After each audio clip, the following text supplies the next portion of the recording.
আসসালামু আলাইকুম। সমগ্র জাতি সম্ভবত আরো একটি জাতীয় নাটকের মুখোমুখি হতে যাচ্ছে এবং এই নাটকটি নিঃসন্দেহে বেশ উপভোগ্য হবে। তার কারণ এরই মধ্যে তার নানান ধরনের লক্ষণ আমরা দেখতে পারছি।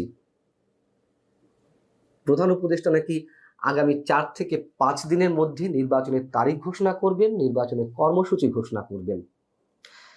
এবং এটি নিয়ে চারিদিকে একটা হৈ হৈ রব পড়ে গেছে।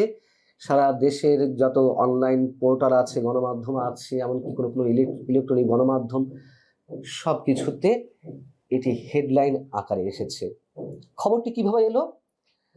শনিবার প্রধান উপদেষ্টার সঙ্গে রাষ্ট্রীয় অতিথি ভবন যমুনাতে বেশ কয়েকটি রাজনৈতিক দলের বৈঠক ছিল।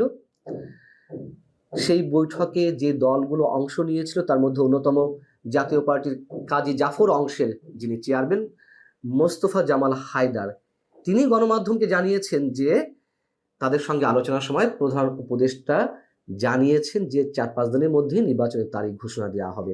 আরো অনেকেই এই তথ্যটি গণমাধ্যমকে জানিয়েছে। কে কে জানিয়েছেন? যেমন National People's Party chairman doctor Fariduzzaman Farhad, Jamiat Ulama Islam বাংলাদেশের মহাসচিব মঞ্জুরুল ইসলাম আফেন্দি, এনডিএম এর চেয়ারম্যান ববি হাজ্জাজ।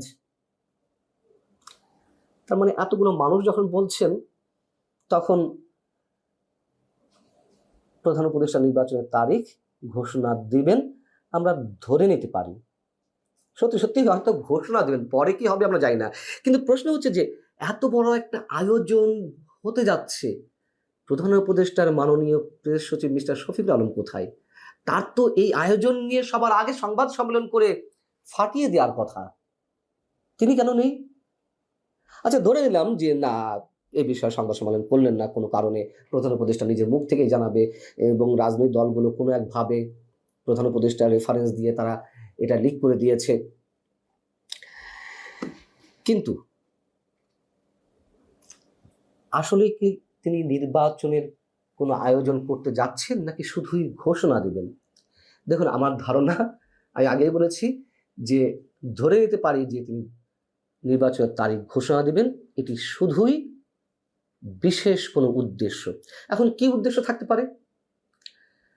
যেহেতু রাজনৈতিক দল থেকে শুরু করে বিভিন্ন মহল, সারা দেশের মানুষ নির্বাচনের সময়সীমা থেকে শুরু করে আইন শৃঙ্খলা পরিস্থিতি সহ নানান বিষয়ে এখন ফুঁসে উঠতে শুরু করেছে, সেই ক্ষুব্ধ জনতাকে ঠান্ডা রাখতে, আস্থায় নিতে তিনি নির্বাচনের একটা যেন তেন তারিখ ঘোষণা করতে পারেন, সবাইকে ঠান্ডা রাখতে। এর আগেও রাজনৈতিক দলগুলোকে ঠান্ডা রাখতে বিশেষ বিশেষ নাটক তিনি করেছেন। সবচেয়ে বড় কথা, আগামী ৫ আগস্ট আওয়ামী সরকার পতনের বর্ষপূর্তি, মানে অভ্যুত্থানের বর্ষপূর্তি, এবং সেই ৫ আগস্টকে কেন্দ্র করে আমরা নানান ধরনের গুঞ্জন শুনতে পারছি, বাতাসে নানান ধরনের খবর ছড়িয়ে বেড়াচ্ছে যে ৫ আগস্টের আগেই সম্ভবত অনেক কিছু ঘটে যেতে পারে। কি ঘটে যেতে পারে আমরা জানি না, তবে গুঞ্জন তো রয়েছেই।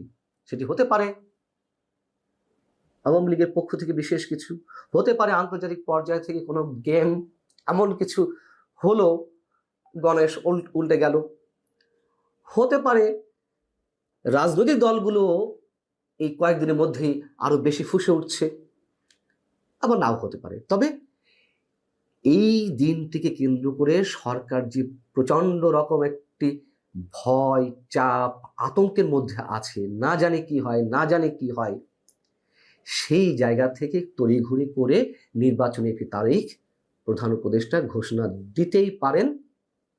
এই কারণেই দিতে পারেন,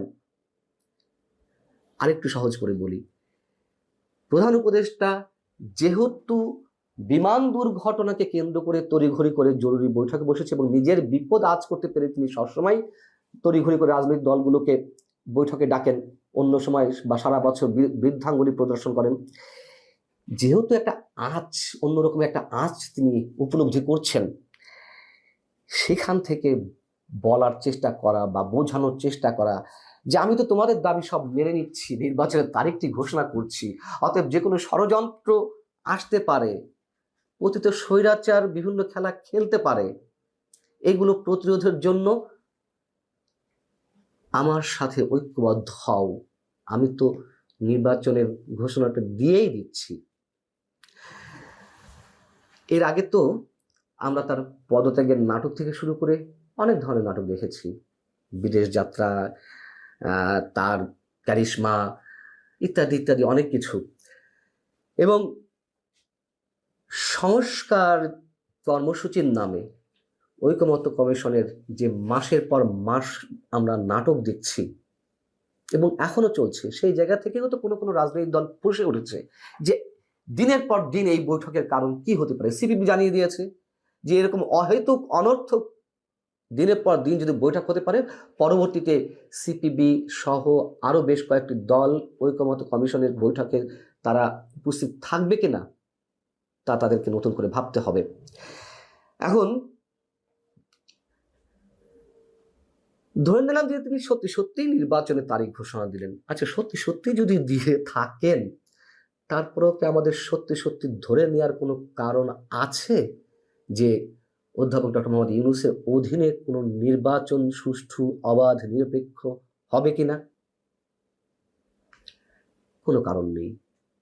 যদি কারণ থেকেই থাকে এটি মনে করার, তাহলে যে গত 1 বছর ধরে দেশের সব কিছু যে ওলট পালট করে দেওয়া, ইতিহাসের খোল নলচে বদলে দেওয়ার যে অপচেষ্টা, প্রশাসনের সব কিছু আমূল পরিবর্তনের পথে নিয়ে যাওয়া, এগুলো কি এমনি এমনি হয়েছে? এবং এনসিপিকে, জাতীয় নাগরিক পার্টিকে যে বিশেষ সরকারি পৃষ্ঠপোষকতায় হৃষ্টপুষ্ট করে তোলা, এগুলো কি এমনি এমনি করা সবকিছু? নিশ্চয়ই না, এটি মনে করার কোনো কারণ নেই। বরং বরাবর যা বলে আসছি তাই হবে। দেশে আরো বেশি পরিমাণ অস্থিরতা সৃষ্টি করা হবে, আইন শৃঙ্খলা পরিস্থিতির অবনতি ঘটানো হবে, যেভাবেই হোক নানান ডিজাইনে এগুলো করা হবে। এবং নির্বাচনের তারিখ ঘোষণা করা হলেও সেইগুলোকে অজুহাতে নিয়ে বলা হবে নির্বাচনের তারিখ, নির্বাচন করার পরিবেশ তো আসলে নেই, কিভাবে আমি নির্বাচন দিতে পারি? তার কারণ এরই মধ্যে এই কথাগুলো যে আমরা অনেক আগে থেকেই আশঙ্কাগুলো প্রকাশ করে আসছি, তার তো প্রতিধ্বনি আমরা শুনতে পেয়েছি। জামায়াতের আমির বললেন যে এই পরিবেশে কি সে নির্বাচন? যখন মিটফোর্ডের সামনে বর্বরচিত হত্যাকাণ্ডটি সংঘটিত হলো, যখন গোপালগঞ্জে রণক্ষেত্র তৈরি করা হলো, সেক্ষেত্রে আমরা এনসিপির মুখ থেকে শুনেছি এই পরিবেশে আবার কিসের নির্বাচন? আস্তে আস্তে খোদ প্রধান উপদেষ্টার মুখ থেকেও আমরা এই কথা শুনতে পেয়েছি অন্য কারোর রেফারেন্সে। যেমন এলডিপির সভাপতি শাহাদাত হোসেন সেলিম, তিনি গত কয়েকদিন আগে, মানে 2-3 দিন আগে কোন একটি টেলিভিশন টক শোতে বলছিলেন যে প্রধান উপদেষ্টা তাদের সঙ্গে বৈঠকের সময় বলেছেন দেশের যে অবস্থা, এর মধ্যে নির্বাচন কি করে হয়? বুঝুন, তার 2-3 দিন পর এসে আমরা জানতে পারছি 4-5 দিনের মধ্যে নির্বাচনের তারিখ ঘোষণা করা হবে। আর সবশেষ সেই প্রশ্নটা আবারও তুলি, যদি নির্বাচন অনুষ্ঠিত হয়েও থাকে, মানে সত্যি সত্যি ডক্টর মোহাম্মদ ইউনূস তার অধীনে নির্বাচন করার কোনো পরিকল্পনা করে থাকেন, সে নির্বাচন আদৌ সুষ্ঠু হবে কিনা সেই প্রশ্ন অনেক আগে থেকেই উঠেছে, এখনো উঠছে। এবং এনসিপিকে রাষ্ট্রীয় মর্যাদায়, রাষ্ট্রীয় সকল বাহিনীর সহযোগিতায় যেভাবে প্রোটোকল দেওয়া হচ্ছে সব কিছুতে, তাতে তিনি কতটা নিরপেক্ষ এগুলো বলা আর না বলা, বিশ্লেষণ করা আমার মনে হয় সময়ের অপচয় মাত্র, আর কিছু নয়। তবে নাটক হবে, নাটক আমরা দেখব, এবং রাজনৈতিক দলগুলো ঘোল খাওয়ার জন্য প্রস্তুত আছে। শুনতে খারাপ শোনা যেতে পারে, আমার কাছে এমনটি মনে হচ্ছে।